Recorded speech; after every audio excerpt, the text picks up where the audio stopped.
Caitlin Clark is the most important player in the WNBA. And a ton of her fandom has come along with some racial bias or some racial pieces to why people love her so much. And so now if you're RG3, when is the last time within your household you've had a conversation about what she's dealing with?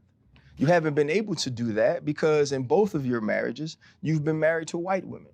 You haven't had opportunities to have those conversations to educate you on what they're feeling, what Black women deal with, what they're seeing when they think of a young Angel Reese. And the whole time that he's mimicking Angel Reese and bobbing his head and moving his neck while he's doing this whole piece, his wife is in the back amening and clapping.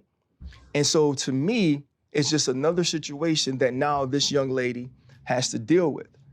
When I worked with... So I now want to play RG3's response to what Ryan Clark had to say, and I may actually speed this up a little bit. Yo, what's up, everybody? It's your boy RG3, and I just wanted to get on here and talk to you guys because there's been a lot of buzz, a lot of conversations about my sports take that Angel Reese hates Caitlin Clark, which was purely based in basketball. But I think all of you know there's a line in life that you just simply don't cross. Wives and children are always off limits, and Ryan Clark has sprinted past that line. Ryan Clark didn't like my sports take that Angel Reese hates Caitlin Clark, and that's fine. It's okay. It's part of the game. Sports media, I'm gonna have an opinion. This person might not agree with it. That person might not agree with it. But what you don't do is turn around and personally attack me and my family just because you don't agree with a sports opinion that is purely... Oh, snap. I didn't know that this wasn't playing. What's going on my thing? All right. I obviously need to do an update. All right, so let me go back here. My bad, y'all. Caitlin Clark, which was purely based in basketball. But I think all of you know there's a line in life that you just simply don't cross. Wives and children are always off limits, and Ryan Clark has sprinted past that line. Ryan Clark didn't like my sports take that Angel Reese hates Caitlin Clark, and that's fine. It's okay. It's part of the game. Sports media, I'm gonna have an opinion. This person might not agree with it. That person might not agree with it. But what you don't do is turn around and personally attack me and my family just because you don't agree with a sports opinion that is purely based off the sport. I didn't make it personal, but what that really shows is just how low of a person Ryan Clark is. But Ryan, you crossed the line, man. You made it personal and some. I really believe there should be no space in sports media for personal attacks. I've said it before, but certainly personal attacks against wife and children have always been off limits. Ryan, you attacked me and my family in a public forum on a level that shows just how low of a human being you are. You can disagree with me all you want. Challenge my takes, but keep my family and my wife out of it. That's a boundary that should always be respected. And I agree with RG3. I agree with RG3. You know why? Because what does the clip that I just showed you of Caitlin Clark doing a hard foul on Angel Reese have to do with race? All right? It's a basketball game. You know, I get that they're two of the kind of like the most important and highlighted people in women's basketball. However, one thing I can't stand, and the older that I get, the more I can't stand it, is when you just throw race inside of a conversation that doesn't need to be talked about race. And because you now talk about it, we now have to now say black versus white. And we weren't talking about black versus white when we were talking about Caitlin Clark and Angel Reese. I have seen over the last few months, a lot of Ryan Clark's takes are they just involve race for no reason. No reason. Listen, what is the, shout out to Roger. He says, we all know how these race hoaxes turn out, right? It's all clickbait and all this stuff. Listen, what is it? And I have to talk to my people here. What is it with the hate of black men or black women who marry outside of the black race? What is the hate that we have towards these people? I don't understand why the first thing that we want to do to disqualify a black person is find out who they're married to or find out who they have a baby with and say, yeah, that's why they don't understand us. I don't get it. I am married to a mixed woman. And for some reason, who I've chosen to marry is a problem with black people. It's not a problem with white people. They don't give a damn. They don't care. Because they understand now that we're in the most diverse world we have ever seen before. There are mixed people everywhere, including a president that we just had. We had Barack Obama as the president of the United States. If that doesn't tell you that we are much further along this race conversation, cool. Even though I think was a big divider, by the way, when it comes to race. But I'm saying people voted for a black man to be president at one point. So I don't understand why black people have such a problem with people that are white, because they marry someone white or they like someone white or they prefer someone white, whatever, that's their preference. But there's someone else who prefers a black woman or a black person. That's cool. But why do we have to disqualify anything they do because of who they decide to be married to? That's crabs in a barrel mindset, man. This is crabs in a barrel mindset when every single time that I don't like something about a person, I need to find out if they like white women or white boys or something, because something doesn't add up with them because they don't think like us. Or maybe because, like Kendrick Lamar, they not like us. They not like us. They not like us. They not like us because they think the same. They are crabs in a barrel.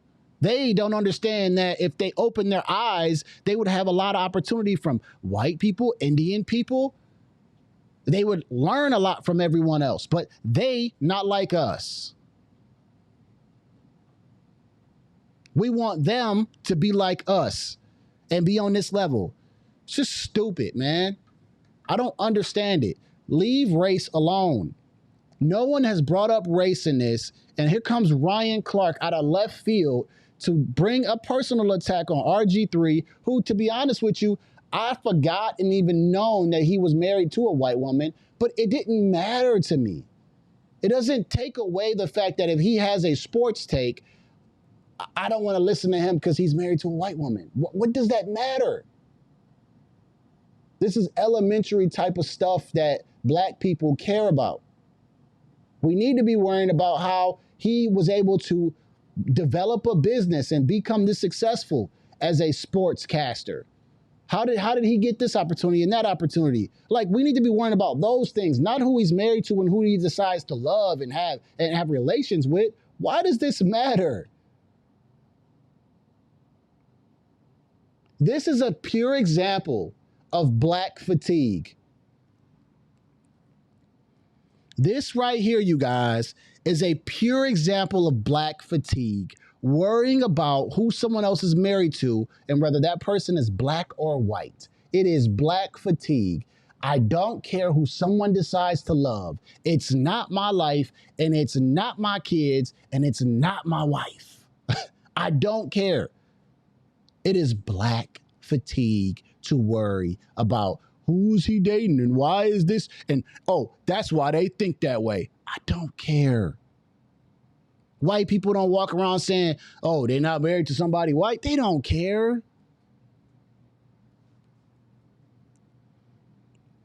Thank you, Roger. This is all over a standard foul in the NBA, a regular hard foul in the NBA or WNBA, which nobody even watches for real.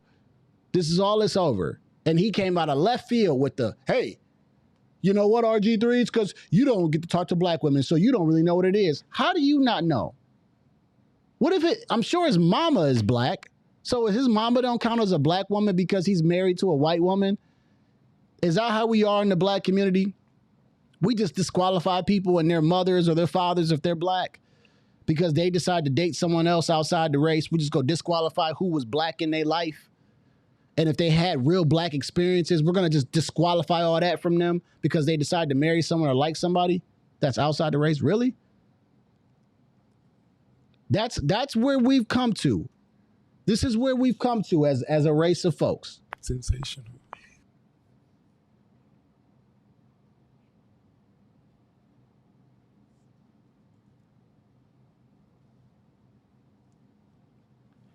I am tired of race conversations. Race conversations are exhausting. And I'll tell you who race conversations are most exhausting for. Black people. Because the things that we have to hear, black people do this and they doing that, they always want to talk about race. And they never want to talk about the opportunities that are missed or the opportunities that they missed. It's always victim, victim, victim.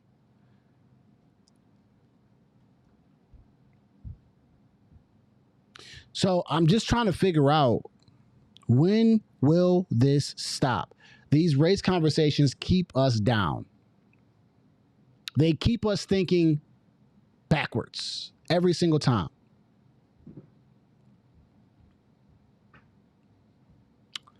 It's just annoying. It's called black fatigue. This is a pure example of black fatigue. And when I think of black fatigue, I just think of like, you know, the ghetto behavior, right? The ghetto behavior, which is super, super annoying. And then just doing stuff that ninjas do, bro. Like ninja behavior. Straight up ninja behavior. It has everything to do with behavior. And this is one of those behaviors. Talking about race when it doesn't need to be talked about. Hating someone else because, you know, maybe they hold a black person accountable, but then you're like, well, I don't like the way he did that. So it's like, well, I just don't like it, man. So when it comes to this conversation right here with Angel Reese and Caitlin Clark, listen, it's strictly basketball. Ryan Clark is out of line. He's out of bounds. You don't bring up someone else's wife just because you want to bring a point because you think that he likes Caitlin Clark.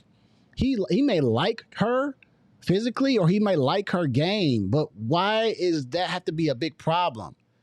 And if I'm not mistaken, Marcellus Wiley mentioned that Ryan Clark's baby mama, Ryan Clark is this guy who's talking about RG3. He said that his baby mama is white. Ryan Clark. So I'm like, if that is true, then what are you talking about? What like, stop it, bro.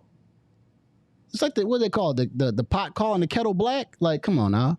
So we off that, man. But stop worrying about people's race and what and who does what. All that stuff is annoying. Let's talk about people's character. Let's talk about people, what they bring to the table. Not if he's married to a black or white woman. Why does it matter? Why does it matter? It doesn't. Are they a good person? You know, are they a good boss? Is that somebody I should, you know what I'm saying? Is that somebody I should work with? Not, is it black? Are they black? They black? Is he married to a white woman? Oh, because I don't know if I should talk to him because he married to, like, come on, man. Shout out to Brenda Gale. Thank you so much. Kansas City, Missouri. Appreciate you.